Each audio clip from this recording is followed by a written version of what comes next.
A paz do Senhor Jesus, igreja. Tudo bom com vocês?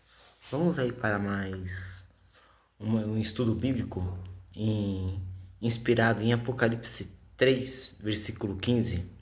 Glória a Deus, aleluia. Eu sei as tuas obras, que nem é frio nem quente.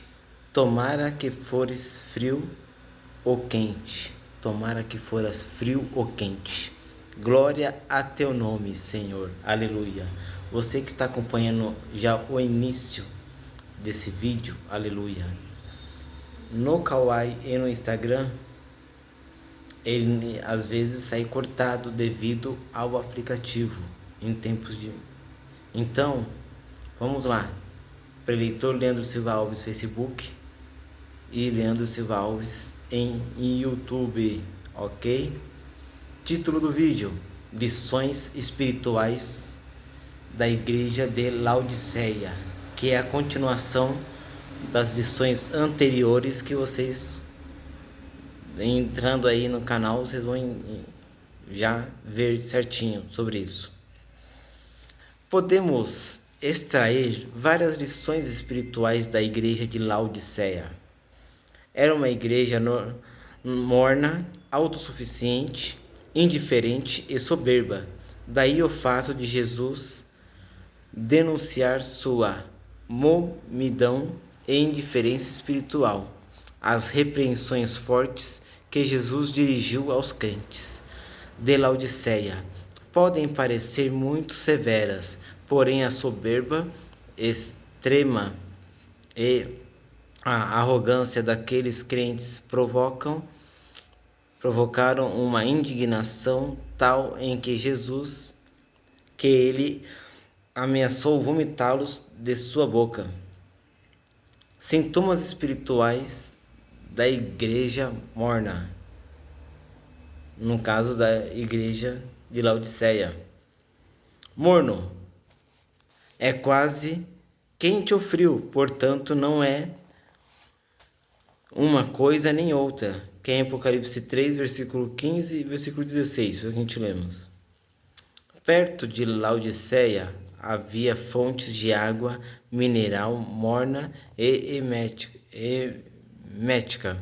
Essas fontes faziam o viajante cansado e sedento ter nojo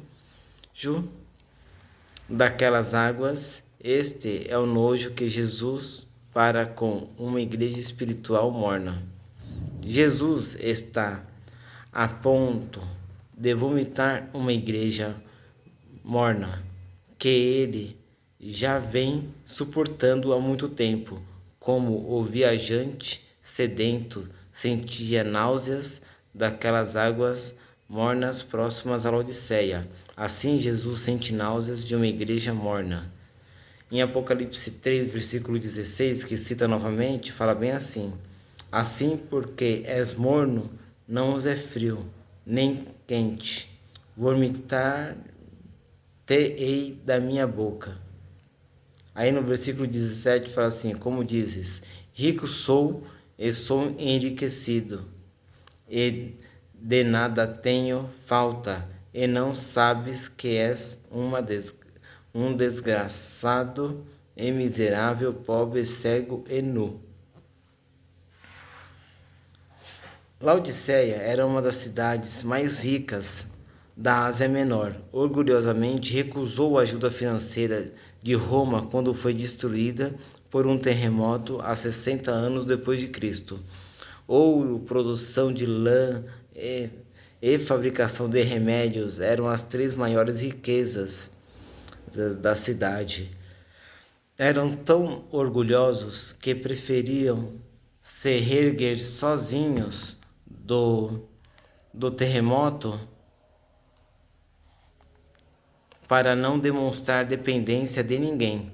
Jesus condenou a autossuficiência do pastor de Laodiceia por se orgulhar de pastorear uma igreja rica, que é em 3,17, foi o que nós lemos aqui.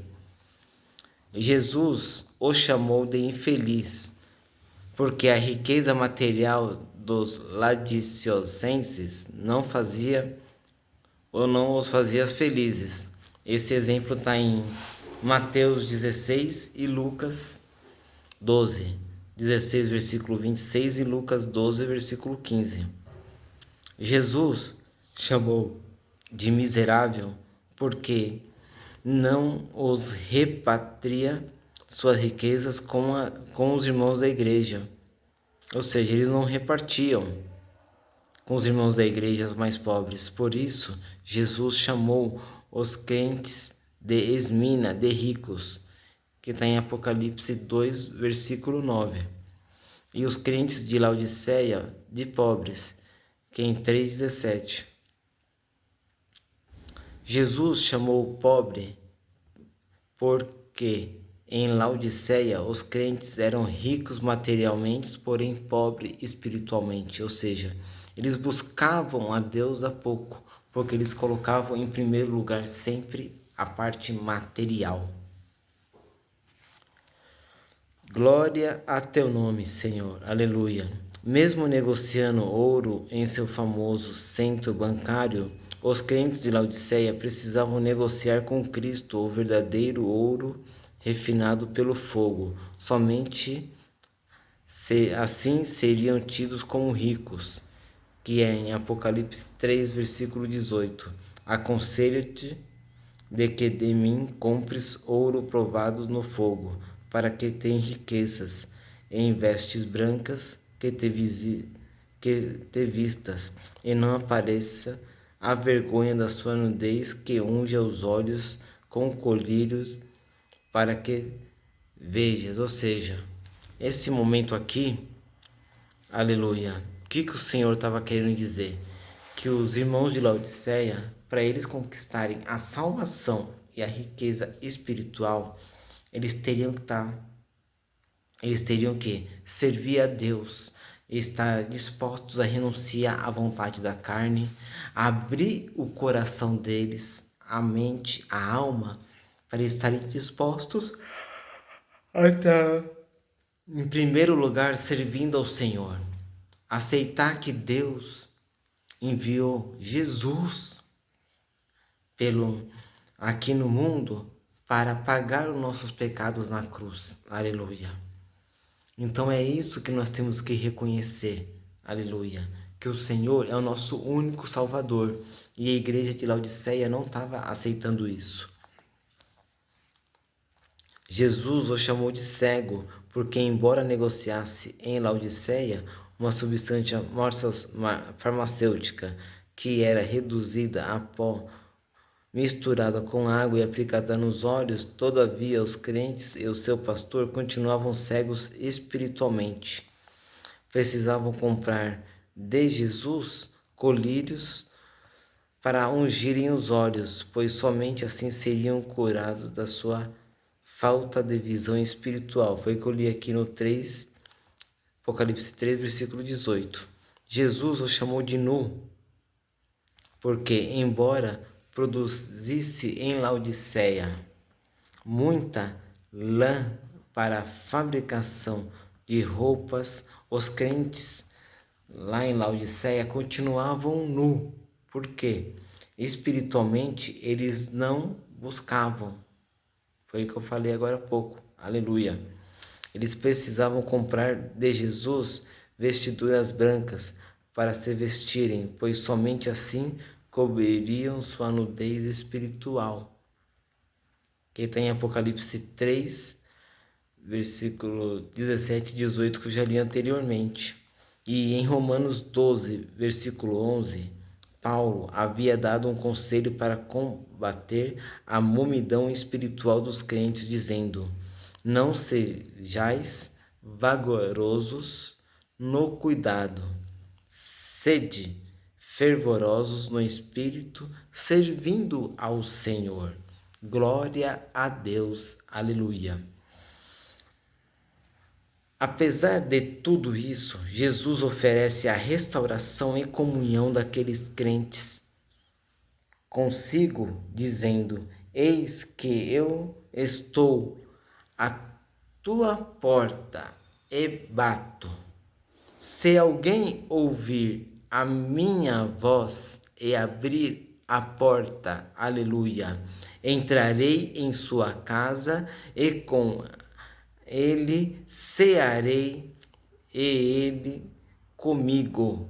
Que é Apocalipse 3, 20. Jesus é tão misericordioso que ao final faz uma promessa ao crente vencedor de Laodiceia, dizendo, isso está lá em Apocalipse 3, versículo 21, ao que vencer lhe darei que se assente comigo no meu trono, assim como eu venci e me assentei com meu Pai no seu trono. Aleluia, glória a Deus. Deus é maravilhoso. Vocês já pensaram, aleluia? Agora, faz uma reflexão, aleluia. Nem pensar, é refletir, aleluia. Quando Jesus estava na cruz, o que ele falou? Pai, perdoa eles, porque eles não sabem o que estão fazendo, aleluia. Porque a maioria estava cego espiritualmente. E eles estavam com medo de Jesus. Por mais que alguns ali sabiam que Jesus era o único Salvador, quem tinha valentia para enfrentar não enfrentou. Mas quem estava ali em prontidão, aleluia, e virou as costas para aquela multidão, para não apoiar Jesus, aleluia, sabia que ele é o único Salvador, aleluia. Então, a soberba, o que dominava naquela época? Dinheiro, soberba, prostituição, roubos, impostos altos, todas essas coisas, aleluia, deixava a pessoa no espírito, aleluia, cega das coisas espirituais. Então o Senhor te fala, vocês estão vivendo esse momento, aleluia. E hoje é exatamente 22 de abril de 2025, uma terça-feira, aleluia. E o Senhor chega e toca no seu coração, aleluia. Ou pode ser outro dia que você assistir esse vídeo, aleluia, e fala, eu estou de braços abertos a ti, aleluia. Eis que venho batendo na sua porta, aleluia, para poder fazer de você um grande servo, uma grande serva, aleluia. Eu vim para perdoar os seus pecados, aleluia, desde que você seja uma serva e um servo honesto, aleluia. Não importa se te julguem pelo seu passado, mas dê o primeiro passo, que quem faz a obra de conversão sou eu. Quem faz a limpeza material, aleluia, de como você está agora sou eu, aleluia. Quem muda você é Deus, filho meu e filha minha, aleluia. A glória a teu nome. Quando Samuel ficou lá no templo de Eli e Deus na madrugada visitou Samuel e o Samuel com pouca sabedoria ele falou, fala, teu servo ouve, fala, Senhor. E foi quando ele falou isso, Deus se apresentou para ele. É assim que Deus quer se apresentar para você, filho meu, filha minha. Davi foi escolhido, aleluia, entre os rejeitados, aleluia. É assim que Deus nos escolhe também, aleluia. Ele capacita aqueles que não têm capacidade, aleluia. Ele tira do pó aqueles que estão esquecidos, aleluia. Então deixa Deus, aleluia, ter um encontro com você, aleluia. Que Deus abençoe sua vida grandiosamente, em nome do Senhor Jesus, amém.